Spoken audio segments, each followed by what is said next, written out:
Hello, students. This is Ms. Lawson.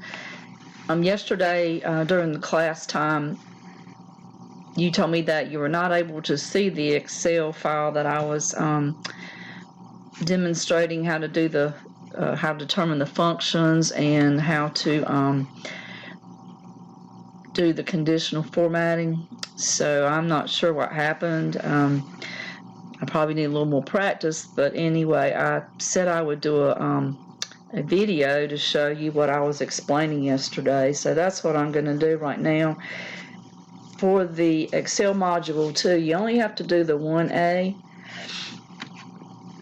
So this is 1A. I opened this from Sam.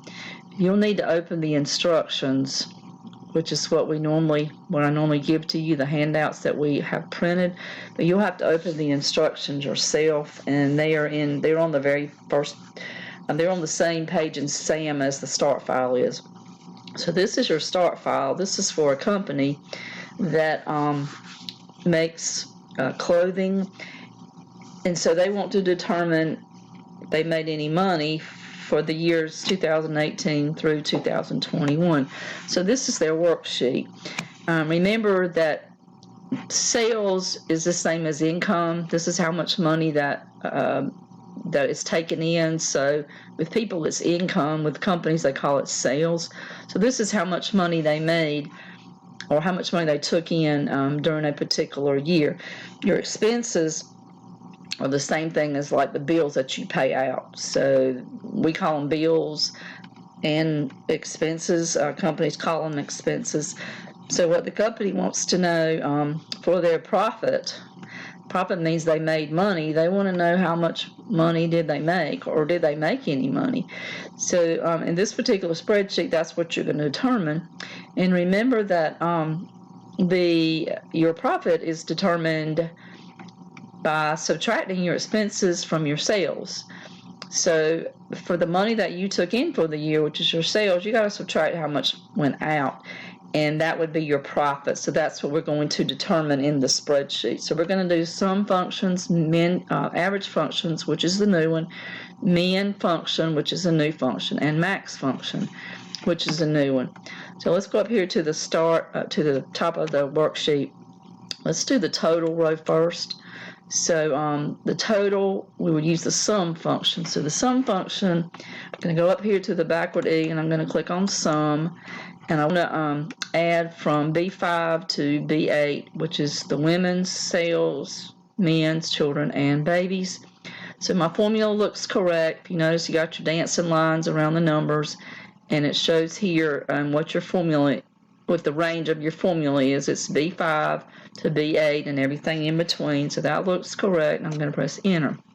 So now I can copy my total sales over to the other years.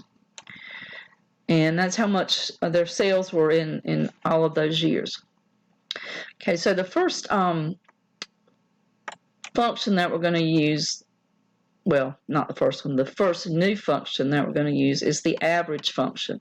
So using the average function, you determine the average of a group of numbers. So you go back up here to your backward E, and you click on average, and you're going to average again the women's clothing through the baby's clothing. So there's my dancing lines, and there's my range in the parentheses. So I'm going to press enter, and I'm going to copy it across. Okay, now the next new function is max, or the maximum, or the highest number in a group. So in our small spreadsheet, we can look at our numbers for 2008, and we know that 2018 that this number 150,200 is the largest number, or the highest number in that group. So on this one you already know it, but if you had a spreadsheet that had thousands and thousands of lines, rows, columns, numbers, you wouldn't be able to do that. So you're going to go to the sum function. I'm going to choose the max function.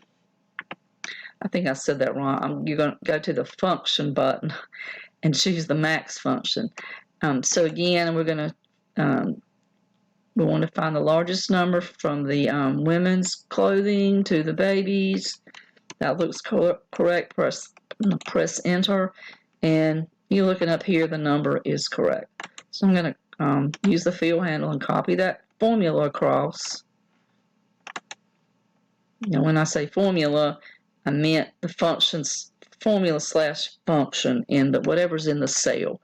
So you don't have to be specific when you're copying it over. It does copy functions and it copies formulas, because functions are just built-in formulas in Excel. So for the lowest number in the group, I'm going to go up here to the backward E, I call it. We're going to find the min function.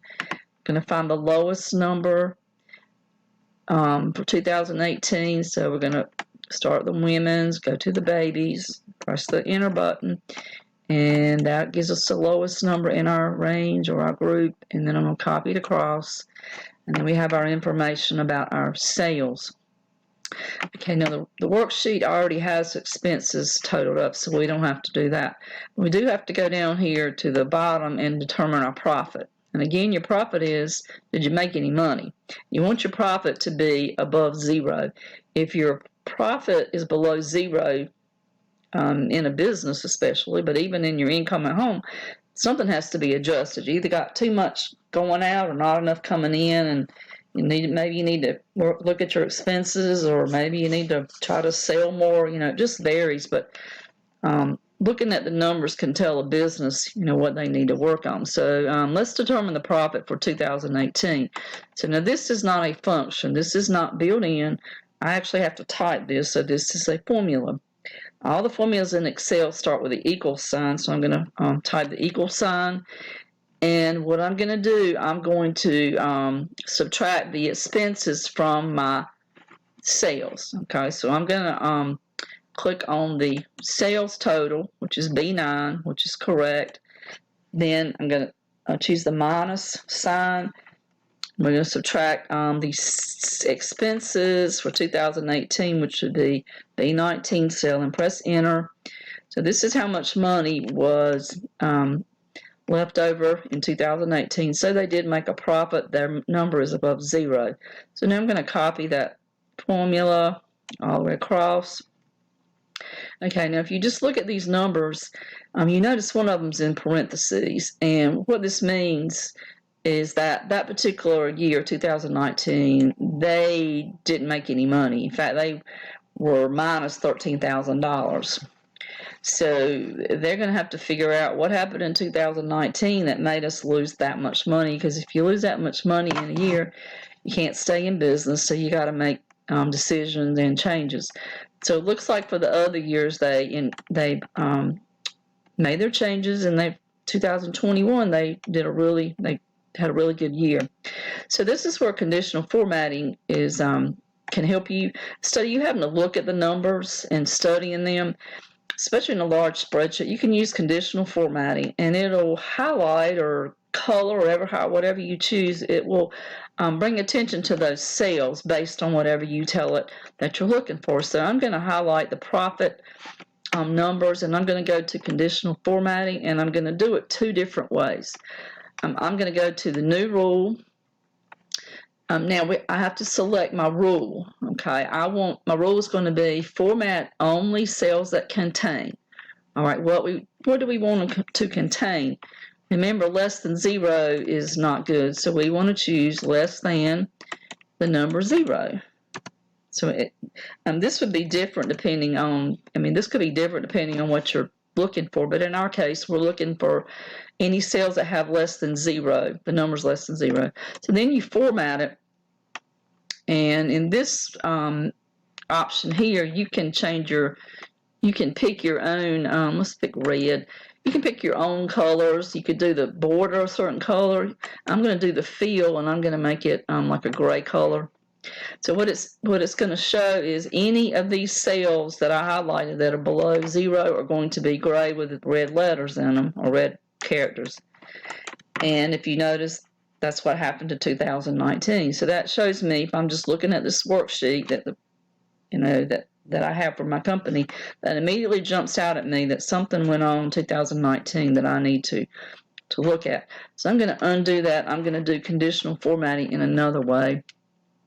I'm going to use the highlight cell rules, and you have to do this. You can do it either way, and I don't remember which way the book wants you to do it. But anyway, I'm going to choose the highlight cell rules that is less than, and we're going to tell it less than what, and we want it to be less than 0. And then we're going to format it. Now these are built-in formats here, the light red field with the dark red and so on. If you click on custom format, you will see the box that I just used, but let's just pick one of theirs. Let's do the yellow with the dark yellow and tell it okay. All right, so there again it stands out, and this is how we use conditional formatting.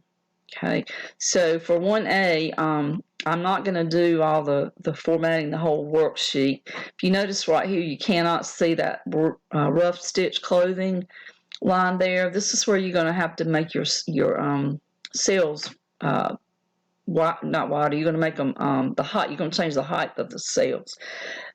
So you'll learn how to do that in your textbook. But anyway, that's one formatting that you can do.